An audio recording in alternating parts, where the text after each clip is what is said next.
Alhamdulillahirabbil alamin wa bihi nasta'inu ala umuri dunya waddin. Asyhadu an la ilaha illallah al-malikul haqqul mubin wa asyhadu anna Muhammadan abduhu wa rasuluh as-sadiqul wa'dil amin.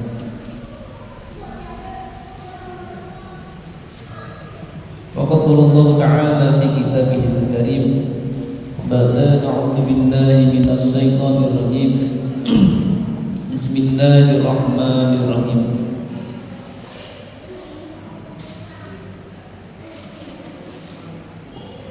Wa ma khalaqtul jinna wal insa illa liya'budun. Wa qala ayatan wa'bud rabbaka hatta ya'tiyakal yaqin. Al-ayah. Wa qala habibuna wa safiyuna sallallahu alaihi wasallam, afdhalul ibadah tilawatul Quran.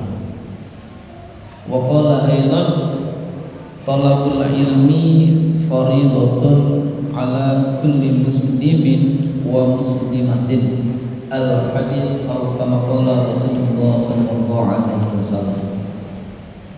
Yang dapat kertas saya agak malu menjawab. Yang halaman satunya enggak ada. Tapi insyaallah masih ada dalam memori. Ini halaman 2-nya. Alhamdulillah, bapak-bapak, para alim ulama, jadi pandai, ibu-ibu, santriah yang belum datang, semuanya insya Allah yang Allah SWT rahmati dan sayangi kita semua. Tanda sayang Allah kepada kita, ini waktu Allah SWT pilih diri kita bisa menjalankan salah satu perintahnya, mengikuti sunnah baginda Rasulullah SAW, dan sambil menunggu datangnya waktu Isya menyempatkan waktunya dalam kajian rutinan mingguan kita yang kebetulan sebulan sekali jatah saya sehubungan dengan bikin Isya yang sekarang berjudul hukumnya belajar dan ibadah bagi kaum wanita. Mari sama-sama kita simak dari awal sehingga nanti kalau ada yang muskil atau yang janggal maka bisa nanti dipertanyakan. Alhamdulillah, Bapak Ibu yang dirahmati Allah SWT, sebagaimana biasa sebelum kita memulai sehubungan masalah hukumnya belajar, maka terlebih dahulu kita panjatkan salawat kita kepada baginda Nabi Muhammad sallallahu alaihi wasallam sebagai lambang cintanya kita kepada baginda Nabi Muhammad sallallahu alaihi wasallam. Sallallahu ala Muhammad sallallahu alaihi wasallam. Sallallahu ala Muhammad sallallahu alaihi wasallam. Sallallahu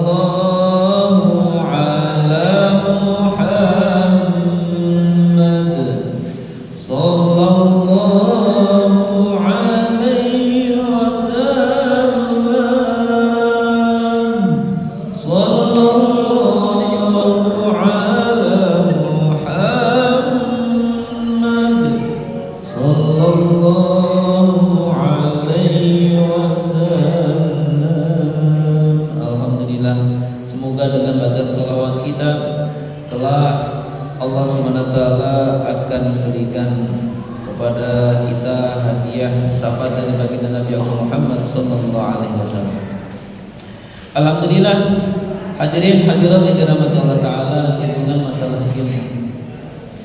Ilmu itu merupakan sifatnya Allah Subhanahu wa taala. Ada ulama katakan sifat Allah ini ada yang jalaniyah, ada yang jamaliyah. Sifat jalaniyahnya Allah nggak berkehendak ada dalam hamba-hambanya, sebagaimana Al-Qahhar, pemaksa, Al-Mutakabbir, yang sombong. Nggak boleh sifat jalaniyahnya Allah ada dalam diri kita. Tapi sifat jamaliyahnya Allah Subhanahu wa taala, sebagaimana Allah punya sifat Ar-Rahman, Sang Penyayang. Maka Allah sangat senang kalau ada hamba yang punya sifat penyayang. Allah punya sifat As-Sattar, zat yang maha menutup aib. Maka kalau kita ada menutup aib-aib saudara kita, entah tangga kita, entah kawan kita, maka Allah bangga dan senang dengan sifat itu ya. Termasuk ilmu. Ilmu itu sifat jamaliyahnya Allah Ta'ala. Maka kalau dalam diri kita, kayak yang putra putri apalagi juga ada sifat ilmu, itu Allah sangat senang, sangat bangga. Bahkan Allah akan angkat derajat seseorang yang beriman dan orang-orang yang berilmu. Nah, memang dalam ayat-ayat Al-Quran paling banyak rangkaian atau pasangannya alladzina amanu wa amilus sholihat. Mesti amanu amilus, amanu amilus. Bukan alimu, bukan berilmu, tapi yang beramal. Tapi alangkah indahnya beriman, beramal, berilmu lagi. Ini derajatnya amat tinggi di sisi Allah Subhanahu wa ta'ala. Maka dari itu, karena ilmu itu termasuk yang disenangi Allah, sehingga ilmu ini diwajibkan. Bahkan kepada judul tema utama, hukum belajar. Gimana hukumnya belajar? Yakni ilmu agama ya. Karena ilmu itu umum. Ngelas pun pakai ilmu juga, nyangkul pakai ilmu, bikin kue pakai ilmu, mau masak rendang pakai ilmu. Tapi al-murad yang dikehendaki dalam yang sedang kita kaji kali ini masalah ilmu agama. Hukumnya apa? Fardu. Bicara tentang masalah semua hukum bisa masuk itu nanti furu'nya. Artinya al-hukmu taduru ma'ilatihi. Hukum ini bisa berputar sebagaimana alasannya. Nanti bisa sunnah, bisa boleh, bisa makruh, bahkan bisa haram. Ini kok kayak apa? Apalagi bicara ilmu, ada ilmu dor, ilmu nafe, ada semacam-macam.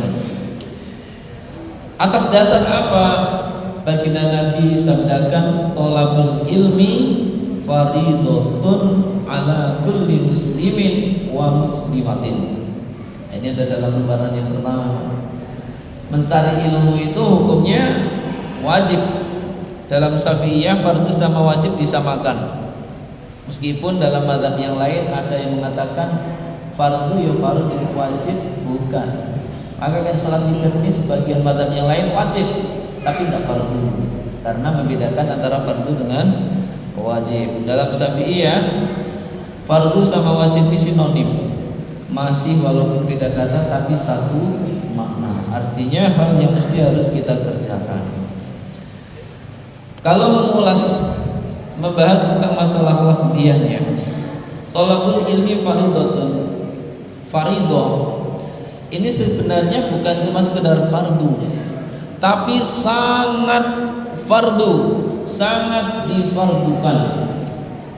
Tak yang ada pada lafal faridah ini bukan tak mu'anas, bukan tak yang menunjukkan makna perempuan, Tapi tak yang ada pada kata faridah ini tak yang menunjukkan makna mubalaghah. Sebagaimana ada al-alim, al-alamah. Al-alam ini apa? Namanya perempuan yang berilmu, bukan orang yang amat berilmu. Begitu juga thalabul ilmi faridah. Ini bukan sekedar fardu tapi amat fardu. Bagi siapa?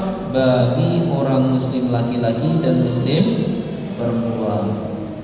Tak kalah pentingnya juga dari masalah ilmu, yaitu sehubungan masalah ibadah.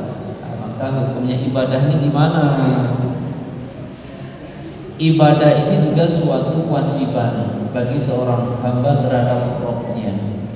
Atas dasar apa? Allah firmankan, "Wa ma khalaqtul jinna wal insa illa liya'budun." Enggak aku ciptakan jin manusia kecuali agar jin dan manusia ini mau beribadah kepadaku, mau mengabdikan diri kepadaku, mau menghambakan kepadaku. Nah, ini dikuatkan dalam surat Al-Fajr ayat 99. Allah juga ada firmankan, wa'bud rabbaka hatta ya'tiyakal yaqin. Wa'bud, menyembah, beribadahlah kamu kepada Rabb kamu sehingga al-yakin datang kepada kamu. Al-yakin apa? Al-maut. Kita suruh mengabdikan diri kepada Allah sampai kapan? Sampai maut menjemput kita semua. Nah, ini bicara dalam masalah ibadah. Maka dalam satu riwayat ada Nabi sabdakan, afdhalul ibadah tilawatul Quran. Ibadah yang paling utama ini membaca Al-Quran. Maka nanti sehubungan Al-Quran bisa dibahas dalam bab yang khusus lagi. Sekarang karena sehubungan masalah wanita, maka bagaimana kita ulas, kita buka, kita korek sehubungan masalah nisa. Nisa ini siapa? Sampai ada dalam surat Al-Quran, surat An-Nisa. Ya, apa nisa ini? Cewek-cewek satria. An-Nisa. An-Nisa ini ada yang mengatakan ulama, bukan perempuan saja. An-Nisa ini segolongan kaum wanita. Maka kalau satu bukan An-Nisa, kalau satu namanya mar'ah atau imro'ah. Kalau nisa ini adalah segolongan wanita. Maka nisaun Nabi berarti istri-istri Nabi, bukan satu istri Nabi aja. Nisa ummahatul mukminin, perempuan-perempuan atau wanita-wanita yang berada atau yang menjadi ummahatul mukminin. Masya Allah. Maka bicara tentang wanita, kalau Indonesia sebenarnya gak jauh beda dengan perempuan. Perempuan ini sangat dijunjung tinggi dalam agama. Makanya perempuan ini ketika satu disebut mar'ah, kalau yang gadis-gadis yang belum punya pasangan. Kalau yang sudah punya pasangan imro'ah biasanya. Sehingga kadang imro'atul aziz, imro'atul fir'aun. Maka kalau suruh mencari istri yang apa? Suruh yang apa? Mar'atu berarti gadis yang solihah. Ad-dunya mata wa khairu mataiha. Dunia ini mata, termasuk harta benda. Harta benda yang terbaik, yang is the best ini apa? Mar'atu solihah. Meskipun di riwayat yang lain digambarkan, oh cari perempuan solihah ini kayak cari gagak yang warna putih. Ada apa? Kalau kuntul warna putih banyak ya. Gagak warna putih. Oh, sekarang apa kerudungnya aja hitam. Nah, mencari wanita yang solihah.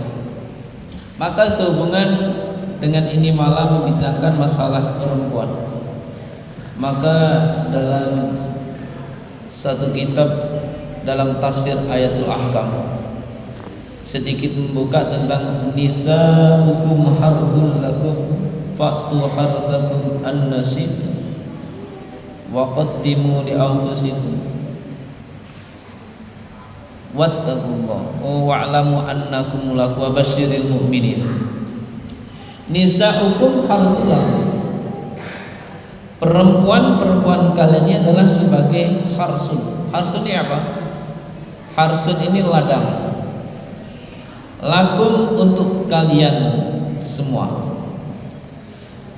Allah Subhanahu wa taala dalam tafsir ayat Ahkam syabbahallah al-mar'a bil harfi, menyerupakan seorang gadis atau seorang perempuan ini ditasbihkan dengan ladang. Artinya anna mazra manbat lil walad, sebagai ladang atau tempat tumbuhnya benih-benih yang kelak akan menjadi anak. Terus wal ardi din nabat, bumi ini digunakan untuk sebagai tumbuh-tumbuhannya. Maka dalam lanjutan tafsir itu faju'ila rahmul mar'ah kal ardi, rahim perempuan ini kayak bumi, nutfah ini kayak biji, sementara wal walad kan nabat al kharij, anak itu sebagaimana tumbuh-tumbuhan yang keluar. Sebenarnya kalau mau membuka tafsir ini agak ya 17 ke atas, tapi kayaknya nggak usah diulas masalah itunya Pak ya, karena hubungannya dengan masalah hukum belajar dan hukum masalah beribadah. Maka seorang perempuan, ada dikatakan dalam suatu kitab, kata seorang ulama, seperti wanita ini mesti harus belajar ilmu agama. Kalau kalangan wanita ini nggak mau belajar ilmu agama, maka bagaimana dan dengan apa mau mendidik anak-anaknya? Sementara dalam riwayat yang lain kemarin kita pelajari, ummahatukum madrasatul aulad, ibu ini adalah madrasah yang pertama, madrasatul ula adalah seorang ibu. Kalau ibunya nggak tahu agama gimana? Nah, jadi masalah. Kalau ibunya nggak tahu agama, anak nggak dididik agama. Kalau anak sampai tidak tahu ilmu agama, maka kalau kita sudah di alam kubur, dengan apa nanti kelak anak-anak kita akan mendoakan kepada kita? Yang jelasnya ya pakai ilmu, sehingga doanya anak waladun solih, dalam sebuah sarahnya waladun muslimun, nggak soleh kali ini kalau muslim doanya sampai juga. Maka ada sebagian ulama katakan hendaklah semua wanita, ini kata Syekh Muhammad, hendaklah semua wanita bisa harus mengetahui bahwa dia ini tidak akan bisa mencapai kesolihahannya. Artinya perempuan ini nggak akan bisa menjadi perempuan yang solihah kecuali mesti mau mempelajari dan mengetahui ilmu agama. Ilmu agama bukan berarti harus mondok ya. Jangan wah saya nggak mondok berarti enggak. Dengan kajian rutinitas seperti ini, dengan mendengarkan, dengan sering merenungkan masalah ilmu bisa masuk juga. Makanya semestinya seorang perempuan yang ingin jadi perempuan yang solihah, maka mesti mau belajar akan ilmu agama, yakni ilmu syar'i. Maka kita sadari, ini kata ulama, hendaklah memang semua wanita harus mengetahui bahwa dia tidak bisa akan mencapai kesolihahannya kecuali dengan ilmu syar'i. Bapak Ibu yang dirahmati Allah Subhanahu wa taala, maka dalam masalah ilmu agama, sehubungan dengan masalah ilmu agama, mesti kita pahami yang pertama dan utama ini apa? Pertama dan utama ini sebenarnya adalah mengenal siapa Rabb kita yang sebenarnya. Kita akan beribadah, kalau nggak kenal Allah gimana? Maka ada ulama katakan, kenapa ulama katakan? Karena ada yang mengatakan itu bukan hadis, walaupun ada juga yang mengatakan kata Nabi. Awal din ma'rifatullah. Awal dalam agama ini adalah mengenal siapa Allah Subhanahu wa taala. Kita nggak usah membayangkan ma'rifatullah ini berarti kayak harus pemaparan kayak ahli tasawuf. Sebagaimana kita jumpa, kita jabat tangan, kita kenal, bisa melihat, oh nggak bisa. Nggak harus seperti itu, Pak. Artinya akan mengenal dengan Allah, maka cukup dengan mengenal melalui ciptaan-ciptaannya Allah Subhanahu wa taala. Kita nengok langit begitu besar, luas tak bertiang, maka kita, oh ini ada makhluk, pasti ada kholiknya. Kholiknya siapa? Berani mengatakan arsiteknya adalah tuan atau dokter atau profesor dari, oh nggak bisa.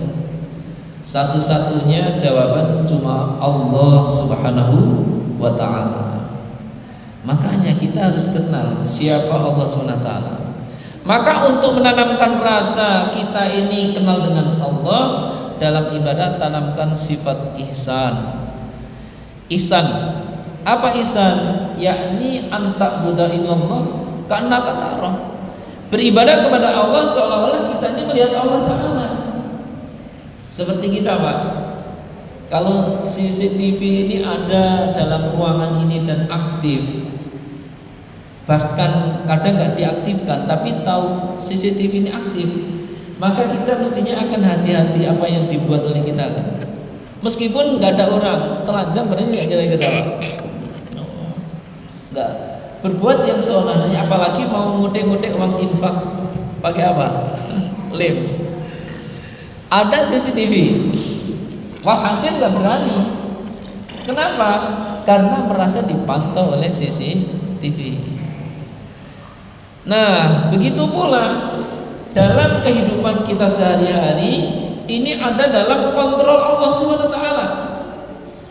Langkah kita, jalannya kita, berbisihnya kita ada dalam kontrol Allah Subhanahu wa taala. Bisa akan ditampakkan. Kalau udah rokit adet tampakkan, oh tercengang nanti. Malihadzal kitab la yughadir shaghiratan wala kabiratan illa ahsaha. Kitab apa-apaan ini? Kecil besar gak ada yang ketinggalan. Maka besok akan tercengang-cengang kalau nengok videonya kita yang sebenarnya. Kenapa? Karena kita selama ini gak begitu menanamkan sifat ihsan. Dipantau, ini kadang muncul, kadang enggak, bahkan sering enggaknya kan. Maka kalau kita ini merasa dipantau, jalan, kerja, mau tidur, mau makan, apalagi mau sholat, mesti akan kita tawajukan semata karena Allah Subhanahu wa ta'ala. Maka untuk menanamkan ihsan ini enggak mudah. Sampai Nabi sampaikan, fa illam turah, kalau kamu nggak bisa, ya fa innahu yaraka. Kamu tanamkan keyakinan bahwasanya Allah Subhanahu wa taala pasti melihat kamu. Allah Subhanahu wa taala pasti melihat kamu. Karena itu memang sudah menjadi ketentuan Allah. Allah punya sifat al-alim, mengetahui. Pengetahuan Allah tak terbatas. Kalau kita sangat terbatas. Di balik tabir sudah nggak tahu, di balik dinding nggak tahu. Apalagi yang ada di Bungau, ada di luar Jambi, di luar negeri, udah nggak tahu. Tapi Allah jangankan kita,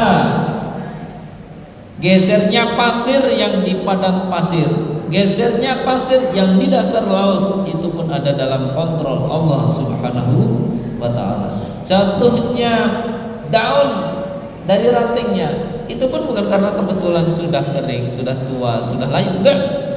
Itu atas kehendak Allah Subhanahu wa ta'ala. Jalannya kita apalagi, duduknya kita apalagi, ibadahnya kita apalagi, pasti satu karena kehendak Allah Subhanahu wa ta'ala. Maka bila dalam hati kaum wanita ini sudah tertanam ma'rifatullah dan bisa menaruh dalam hatinya bahwasanya Allah adalah zat yang mencukupi segala-galanya, maka akan sempurnalah amal ibadah. Sebenarnya bukan perempuan aja, laki-laki pun gitu. Kalau tertanam ma'rifatullah, kenal Allah, dilihat Allah, dipantau Allah, maka akan mendatangkan sifat ketakwaan dari diri kita kepada Allah Subhanahu wa ta'ala. Maka akan semakin mendekat perempuan ini kalau sudah ada sifat ma'rifatullah dalam dirinya, akan semakin mendekat kepada karakter-karakter atau sifatnya wali-walinya Allah Subhanahu wa ta'ala. Wali-wali luarnya Pak, bukan cuma laki-laki saja. Banyak yang Allah pilih, Allah junjung, Allah unggulkan waliullah ini dari kalangan perempuan juga. Maka kalau dengan baca sejarahnya Rabi'ah Adawiyah, Sayyidah Maryam, Asiyah, Sayyidah Fatimah, Sayyidah Khadijah, oh wali-wali Allah, kekasih-kekasih Allah ini masalah luar biasa. Bahkan waliullah perempuan dipilih menjadi walinya Allah, bukan berarti mesti laki-lakinya ini orang yang ahli taat kepada Allah. Kadang punya suami yang nakal, punya suami yang jahat, bahkan suami yang kafir. Ada. Sayyidah Asiyah, istri Fir'aun. Siapa yang tidak mengakui akan kejahatannya Fir'aun? Bayi ditindas saja. Sampai sekarang jarang orang kasih nama Fir'aun kan. Padahal Fir'aun ini adalah nama gelar raja. Tapi mau ngasih nama Fir'aun karena ada Fir'aun yang terlalu kejam. Bahkan Fir'aun berani-beraninya, setan aja gak berani ngaku sebagai Rob yang tinggi. Fir'aun anna rabbukumul ala, aku Tuhan yang maha tinggi. Oh, keterlaluan kali. Maka gak bisa. Tapi Allah pilih istri Fir'aun menjadi walinya Allah. Bahkan termasuk 4 perempuan yang diutamakan.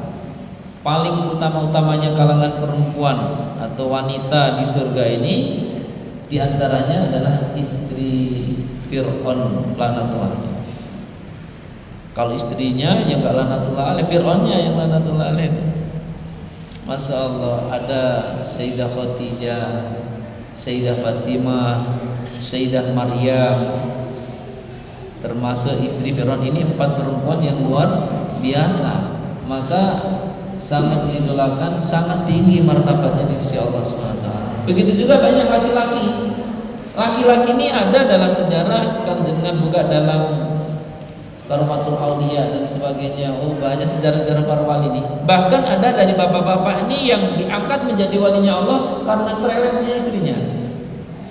Oh, sabarnya ngadepi istri yang ada itu, saya cerita sampai titelnya menjadi walinya Allah Subhanahu wa ta'ala. Seperti maka inilah untuk mendekatkan kalangan perempuan ini biar dekat kepada Allah, gimana? Mau belajar, mengetahui. Langkah pertama apa? Ma'rifatullah. Atas dasar awaluddin ma'rifatullah. Sebenarnya bukan ahli suluk aja ya. Kita pun harus punya dasar. Maka kalau bicara tentang ma'rifatullah, dulu Pak, saya sendiri waktu pas Cistiyah, Thariqah Cistiyah, bertahun-tahun kita tahlil disentuh sama mursyid itu. Ustaz, ulangi lagi, la ilaha illallah. Belum Ustaz, belum masuk katanya, belum masuk. Masya Allah, gimana? Kayak apa ya Ustaz? Katanya, wah sekarang baru. Oh, ada tahap-tahapnya. Maka Masya Allah, mesti banyak-banyak perlu kita belajar. Bukan promosi masalah thariqah, Tapi memang itu termasuk di antara jalan yang bagus. Kalau seumuran kita ini mengambil thariqah atau untuk mengikat, mensanadkan zikir kita kepada Allah Subhanahu wa taala. Maka sebagaimana yang dilakukan dalam syair, ini udah ada tercatat ya, bahwa bukunya bisa ditengok. Hasbi Rabbi Jallallah ma fi qalbi ghairullah Nur Muhammad sallallahu la ilaha illallah. Bareng-bareng Pak. Hasbi Rabbi Jallallah ma fi qalbi ghairullah Nur Muhammad sallallahu la ilaha illallah. Artinya apa Pak? Hasbi Rabbi Jallallah, yang mencukupi aku, istilahnya hasbi, yang mencukupi aku, Rabbi, Rabbku, yaitu keagungan Allah Ta'ala. Terus apa? Ma fi qalbi ghairullah, gak ada yang dalam hati saya kecuali cuma Allah SWT. Bawahnya nanti kalau suatu saat cerita tentang nur, panjang luas. Hasbi Rabbi Jallallah, yang mencukupi kita adalah Allah, keagungan Allah Subhanahu wa taala.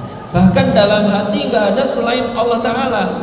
Maka kalau sering kita lantunkan kata-kata Allah, Allah, Allah, la ilaha illallah, kita hidup mau kaya atau kurang kaya atau terlalu kaya, siapa yang ngasih rezeki? Semuanya Allah. Enggak ada yang bisa kayakan kita kecuali Allah.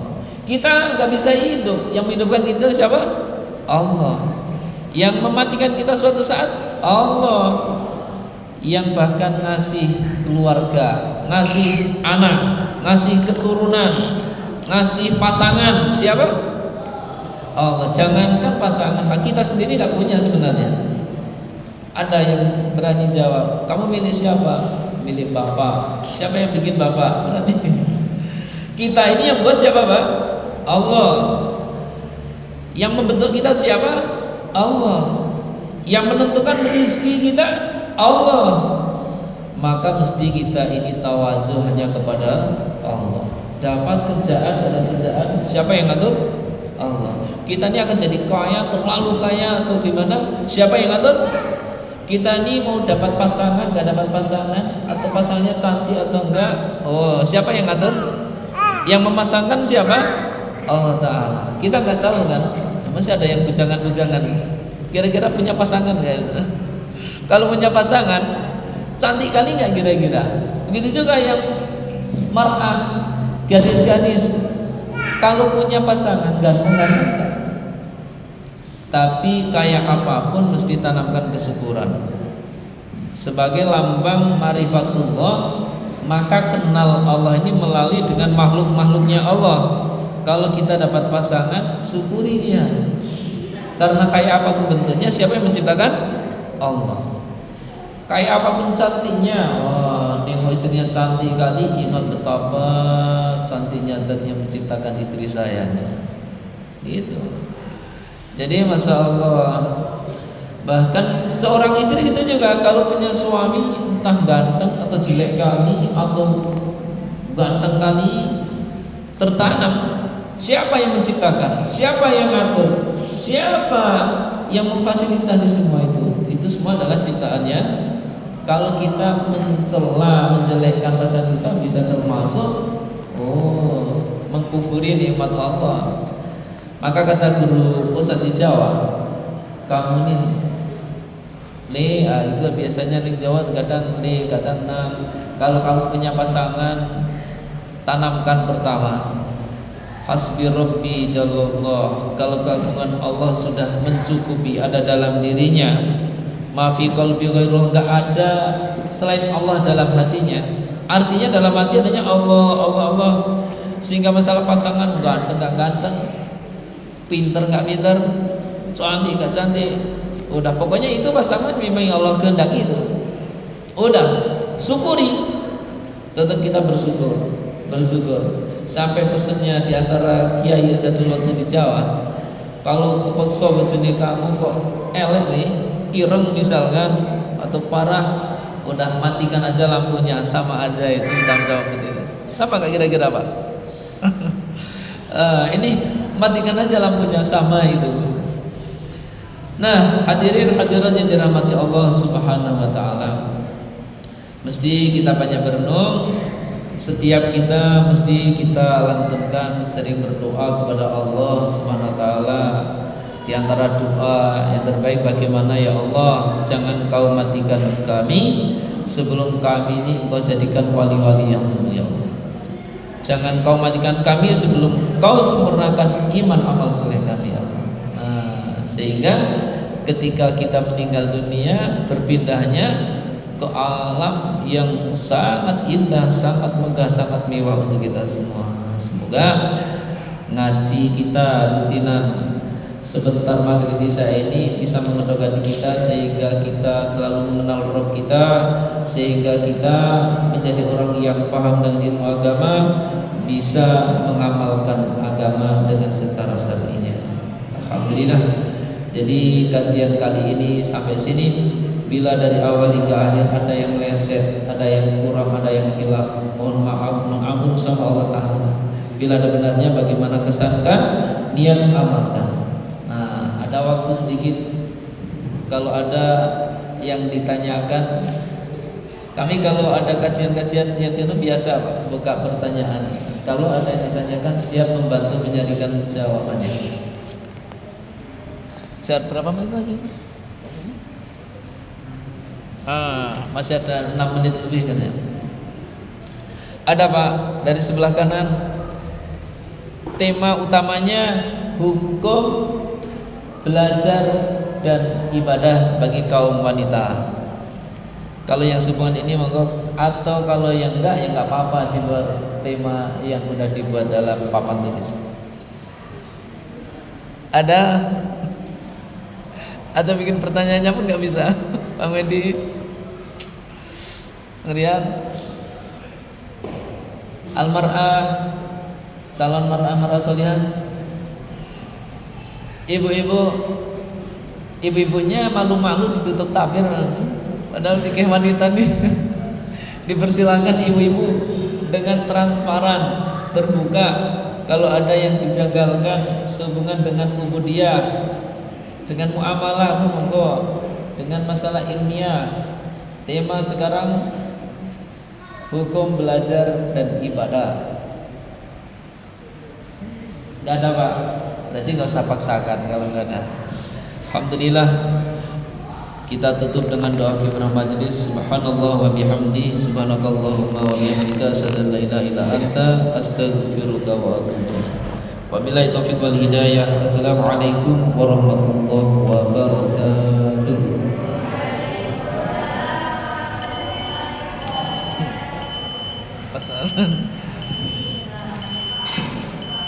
Saya makan dulu berarti ya. Belum makan. Masih itu. Apa ini?